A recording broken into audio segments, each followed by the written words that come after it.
it down a little bit coming from your mic. I can hear it delayed on time through the mic, but delayed through another.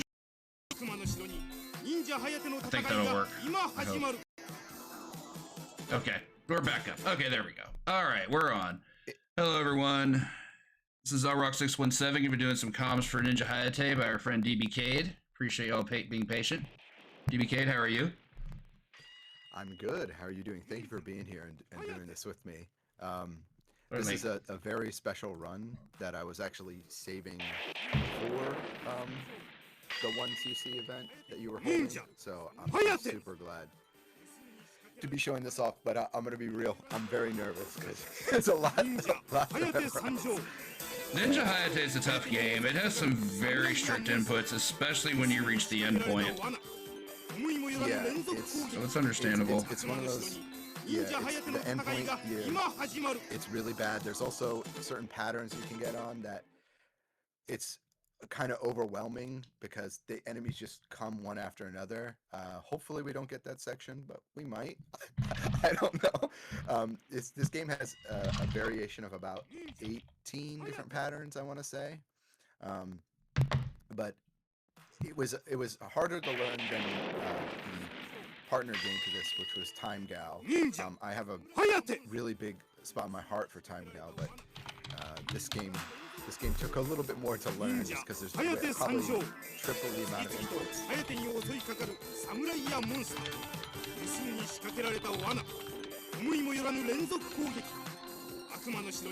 You were talking about this, I can't hear you too well. I'm still here. I'm definitely still here. I just wasn't talking. Okay. I'm just waiting you talk. Right, it's going to be your cue. And get started. By all means, please do. Okay.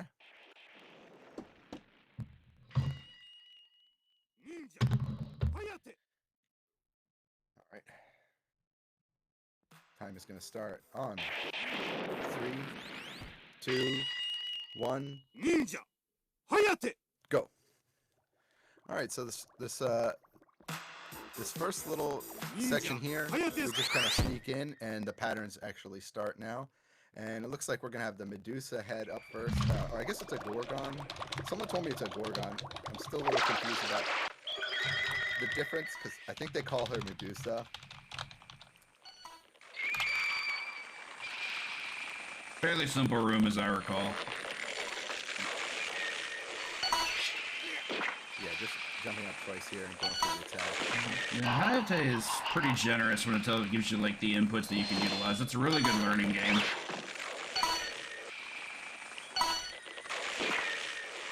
By the way, the animation is beautiful. Yeah, 80s style anime is there's not a huge variant for rooms though. Like this can be a flipped room sometimes. It was a fun one, the spiked wall. Yeah.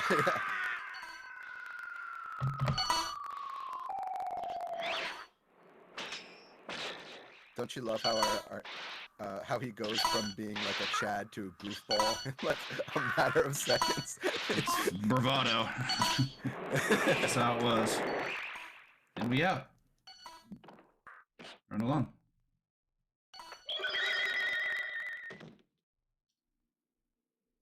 So most of the rooms, in terms of like, this is what we do in QTEs, pretty standard for the most part.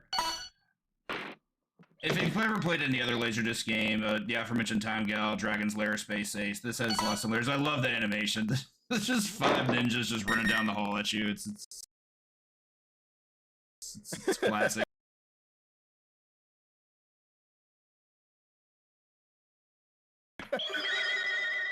It's just so goofy.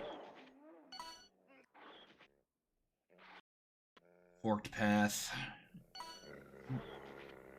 Yeah, actually, if we'd gone in a different door just then, we would have been on a completely different path. So you have to know which pattern you're on in order to choose the right door. Because I think if we'd gone straight, we would have gone to this like mirrored dome.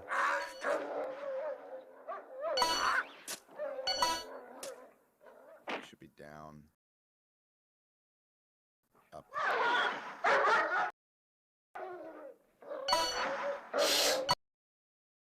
There we go.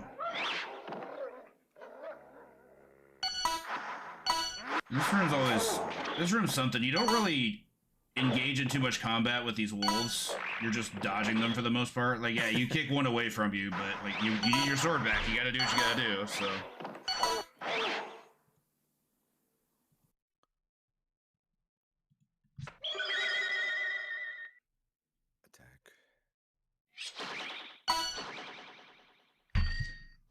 This level was a pain to learn.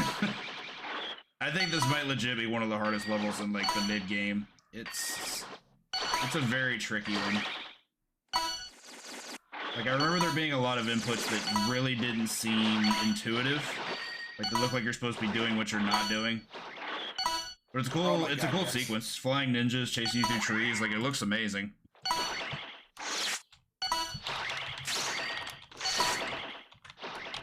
Yeah, I tend to mess that one up a lot. It's really hard to memorize all the inputs there. There's just too many. It's probably like the longest section.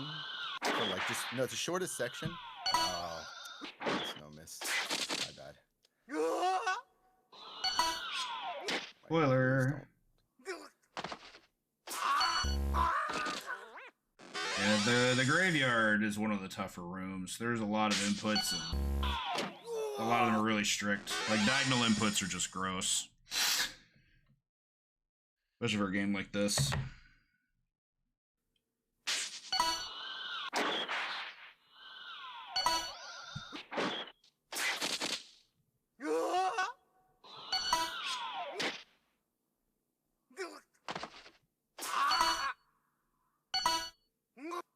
No. No.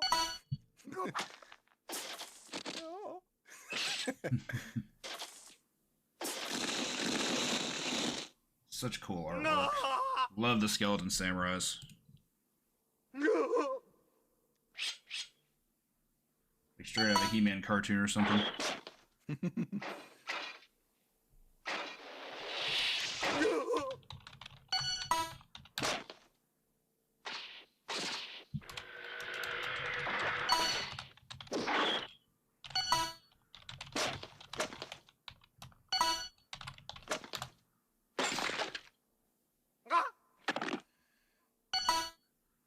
This room is just incredibly long. It was one of the tougher ones to learn, but it's very rewarding once you get there. Upstairs. Grab the feet. Cool little notion there. They just all swarm on you all at once. And of course you get the giant swing to take them out.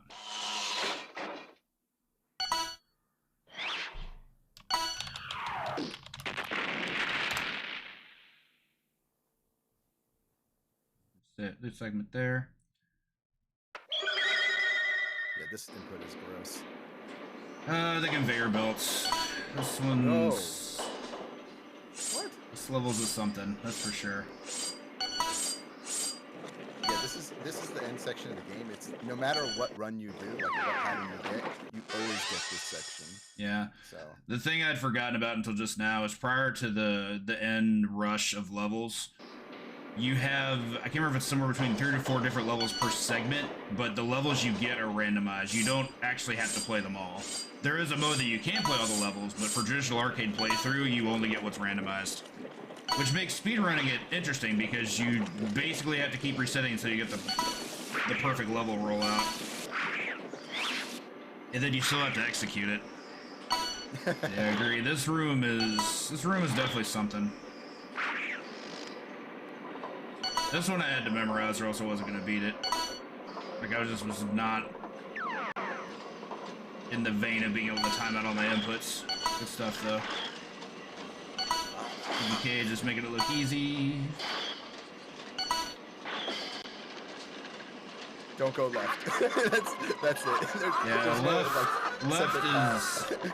left down the chute is a bad idea. Definitely recommend do not do that. I think left is beatable, but it's so much harder. The only section of this game that has like a true okay, you can select your path is the first one of the ninja hallways. But like everything else is there's just traps. This was one of my favorite rooms to just absorb. approaching the demon statue. I'm sure they have a name, Kappa maybe, but I don't know. It's just a cool concept for a level.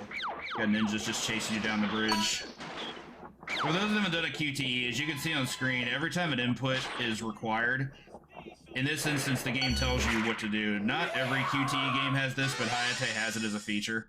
I believe you can turn them off, but you can. It's generally, if there's really no reason to just not do that, you know, so. By the way, it's not off in the original game, so I don't, yeah, you're just making, I guess you can make it harder. Not a good idea.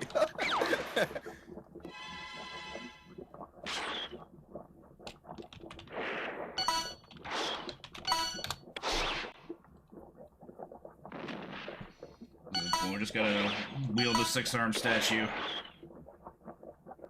Climb up.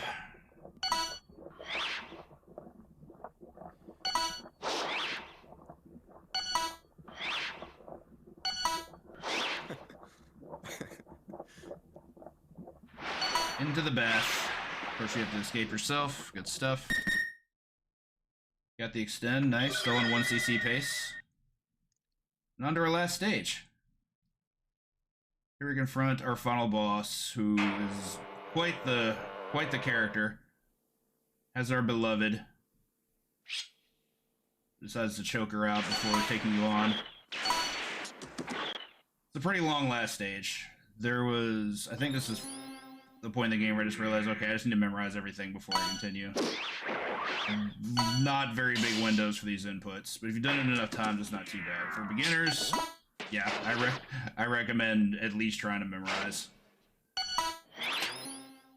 It's a really cool sequence, though, because you're basically fighting our Shredder clone in the building, but then you get up to the top of the shrine.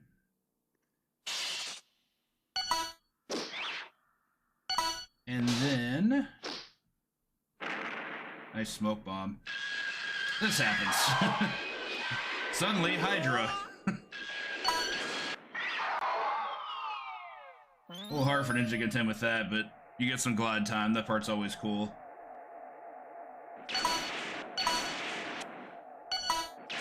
GG. Nice dodging. Good game.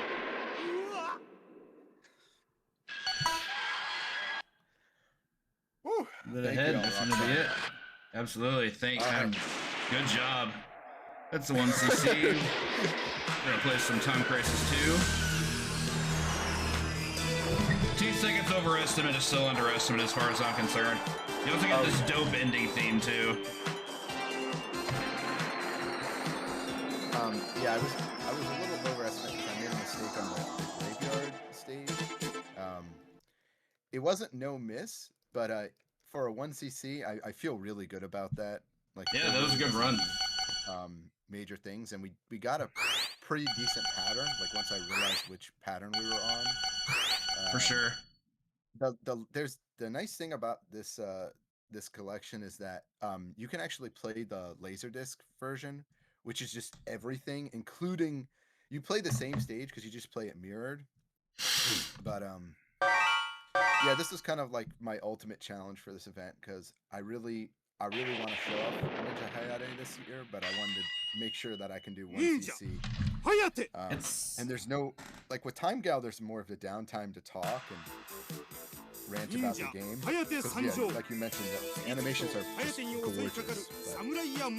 It's a good game. I really enjoyed my time with this game, and I was really happy that the title Laserdisc Collection finally came to Steam. I love doing 1 coin clears and being able to show off some of the games that I've been challenged myself throughout the year. So being able to do it with a 1cc master is pretty cool. So thank you. You're welcome, and thank you for contributing this. I love seeing Laserdisc games get submitted to this event. We haven't had one in a while, not since Flannel Cat did the Dawn Bluth trilogy some number of years back. I'm too scared to do Hayate and Time Gal myself, even though I have cleared them. Yeah, maybe I'll submit Time Gal next year, but it's one of those things where if I'm not playing it all year, it doesn't fit in my brain.